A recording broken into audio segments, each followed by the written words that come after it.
I love cheesy poos, you love cheesy poos. If we didn't cheesy poos, we'd be lame. I'm talking Night Court in its 5th season, lame. Good afternoon, everyone. This is Hell's Unicorn, once again giving you Volume 8 of the NeoCon Buffoonery Update. Ladies and gentlemen, I have a sneaking suspicion that I'm going to be doing a lot more of these because these neocons can't help but step in it every time they open their mouths. Today's, or I should actually say last night's, offender is one Glenn Beck, a third-rate neocon talk show host, radio talk show host, who also has an evening show on CNN. CNN must be desperate for anchors, or pundits, or whatever the heck you want to call them.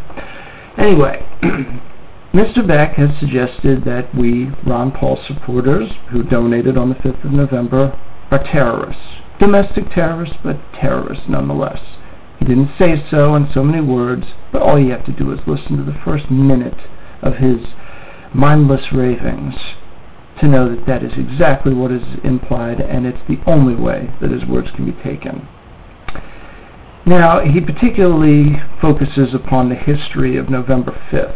Now, before all of you jump out of your clothes and say, "Oh no, we're in trouble," I want to give you a small tidbit regarding what is accepted as mainstream history regarding the Gunpowder Treason. And this is taken directly from Wikipedia under the Guy Fawkes page. Our best primary source for the details of the plot itself is the account known as the King's Book, or James I, the King's Book, a true and perfect relation of the whole proceedings against the late most barbarous traitors. Robert Barker, printer to the King's Most Excellent Majesty, British Museum, 1606. Oh, the pomp and circumstance.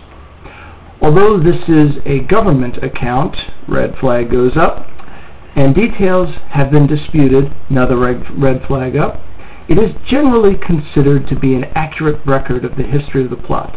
By whom? And the imprisonment, torture, and execution of the plotters.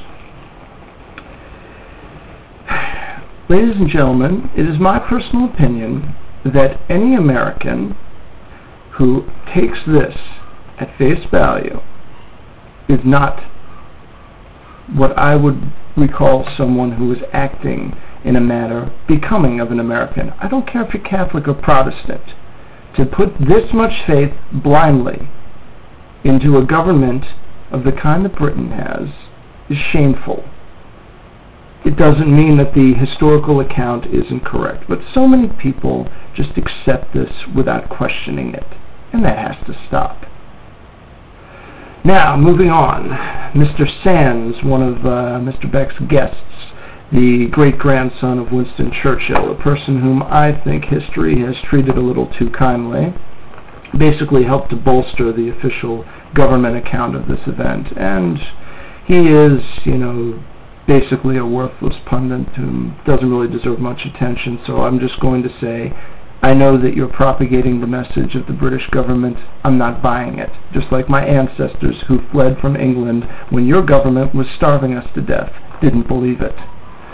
Now, as to the other guest, one David Horowitz, the famed neocon buffoon of all buffoons, and under the pay of the United States government to spread disinformation and basically be a right-wing gatekeeper, was the most priceless of the bunch. He threw around the usual bromides of isolationism and extremism and all of this other bullshit, but I couldn't help but be intensely bored. As boring as he is, and as boring as Noam Chomsky is, he's a little bit more interesting, and his shillness, if you'll excuse the made-up term, is a little bit less obvious than Horowitz is. I mean, Chomsky is basically a shill, and you shouldn't accept a single word that he says as truth without further vetting it.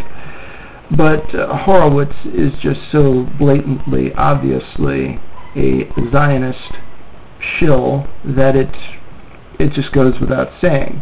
If you're swallowing anything that he puts out, you are in desperate need of having your head examined.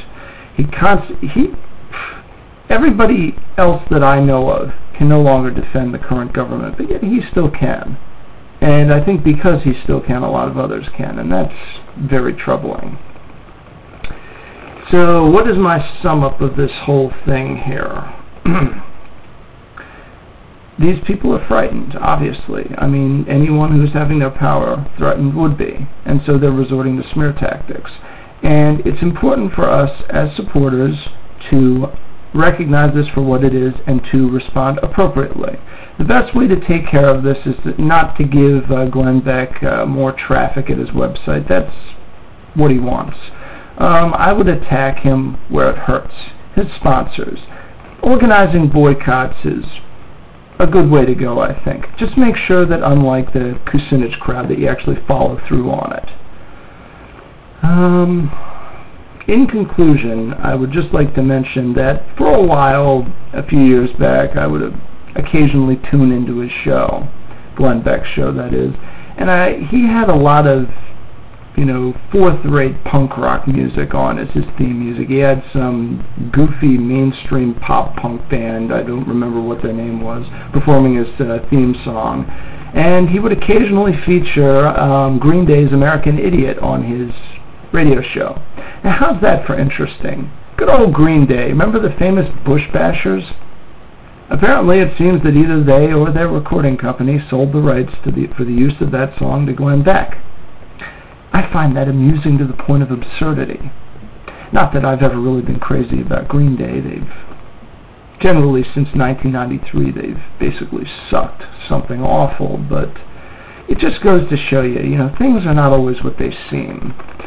And I, for one, don't plan on buying Green Day's next album. I didn't buy the previous album, although I did have to give a lot of guitar lessons using some of their music because it was ridiculously easy to play, and obviously, when you're learning guitar, you have to start somewhere. But, nonetheless, I've digressed.